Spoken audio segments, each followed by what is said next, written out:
болды. Басты.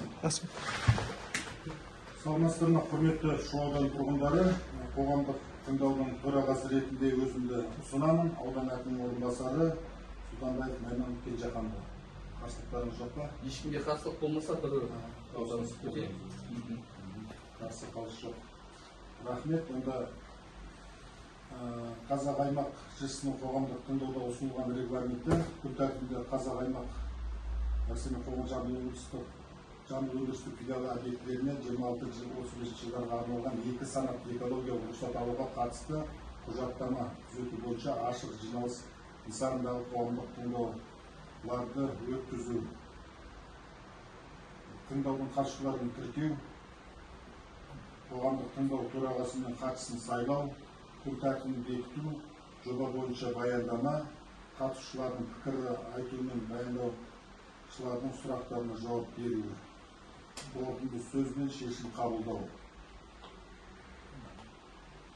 Қоғамдық тыңдаудың хатшысы ретінде Жұмаділда Рахым Сәметбекұлының кандидатурасын ұсынады. Дауысқа салайық. Ешкімге қарсылық жоқ па? Қарсы қалыс жоқ па ешқандай? Жоқ. Рахмет. Бастайық. Барлықтарыңызға рахмет. Бүгін Шу ауданында Қазақгаз акционерлік қоғамы бойынша қоғамдық тыңдау өтеді. Есімім Құлтаев Төрехан Досмұратұлы, Талырыс жауапкершілігі шектеулі серіктестігінің инженер-эколог маманы болып табыламын. Қазақгаз акционерлік қоғамының Жамбыл өндірістік филиалы объектілерінің 2026-2035 жылдарға арналған 2 санатты экологиялық рұқсат алу қатысты құжаттамаға түзетулер мен өзгертулер енгізілуіне байланысты, яғни қоғамдық тыңдау өткізілуде. Негіздемеге сүйенетін болсақ, 2021 жылы 2 қаңтардағы Қазақстан Республикасының экологиялық кодексінде 96 бабында қоғамдық тыңдаулар өткізу туралы неделінген. Бірінші қағидамызға сәйкес мемлекеттік экологиялық сараптама жүргізу процесінде қоғамдық тыңдаулар өткізу міндетті болып табылады. Екінші қағидамызға сәйкес мемлекеттік экологиялық сараптама шеңберінде қоғамдық тыңдаулар өткізу ережелеріне сәйкес өткізіледі. Жұмыс аумағы туралы мағлұмат айта кететін болсақ, газ шаруашылықтары, яғни Қазақгаз акционерлік қоғамының Жамбыл өндірістік филиалының негізгі қызмет түрлері табиғи газды тарату, газ құбырлары арқылы тасымалдау, тауарлық газды өткізу және сервистік қызметтер көрсету болып табылады. Қазақгаз акционерлік қоғамының Жамбыл өндірістік филиалының 10 өнеркәсіптік алаңы бар. Осы жерден көруіңізге болады.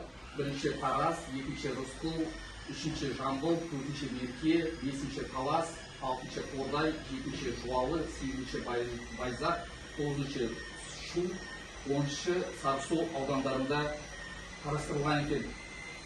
Түзету енгізу қажеттілігіне негіздеу туралы айтатын болсақ, бірінші ақпан күні 2026 жылдар бойынша филиал бойынша газ шаруашылығы объектілеріне қатысты бастапқы деректер жаңартылған болатын. Жүргізілген есептеулер нәтижелері бойынша филиал бойынша шығарындыларымыздың жиынтық қолданыстағы лимиті жылына 6979,490 тоннаны құрайды, ал сұратылып отырған лимит жылына 7229 тоннаны құрайтын болып табылады. Қолданыстағы экологиялық рұқсатқа сәйкес 2026-34 жылдарға арналған қалдықтар лимиті жылына 133,1 тоннаны құрайтын болса, жоспарлы кезеңде кәсіпорын бойынша сұратылып отырған қалдықтарды жинақтау лимиті жылына 158,122 тоннаны құрайды екен. Газ шаруашылықтары бойынша шығарындылардың салыстырмалы кестесін атап өтетін болса, бірінші кестемізде Тараздың лимиттері, екінші Рысқұловтың, үшінші Жамбыл, төртінші Мерке, Талас, Қордай, Жуалы, Байзақ, Шу, Сарысу объектілерінің осы жерде қолданыстағы екінші лимиттері көрсетілген. Барлығы 6979,149 тоннаны құрайды. Сұратылып отырған лимит жылына 7229,126 тонна, барлық көздер 388, организованный деп отырған 254, неорганизован 134, яғни осы лимиттерді сұратылып отырған болатын. Қосылған қалдықтарды ескерілетін кестеміз туралы айта өтетін болса, Мұнда қалдықтың атауы, коды, лимиттер, сұратылған лимиттер, өзгерістер туралы қарастырылған. Әрбір кәсіпорын болғандықтан, олардың өзінің арнайы шығарылатын қалдықтар түрлері болады. Бірінші кестемізде қауіпті заттармен ластанған майланған сүрту шүберектері, абсорбенттер, сүзгілеу материалдарын сүртуге арналған маталар, пайдаланған лак бояу материалдарының қолданыстағы карбид қалдықтары, қолданыстан шыққан моторлық трансмиссиялық майлау, пайдаланған май сүзгілері, қорғасын аккумуляторлары және тағы басқа қалдықтарды осы кестемізден көруге болады.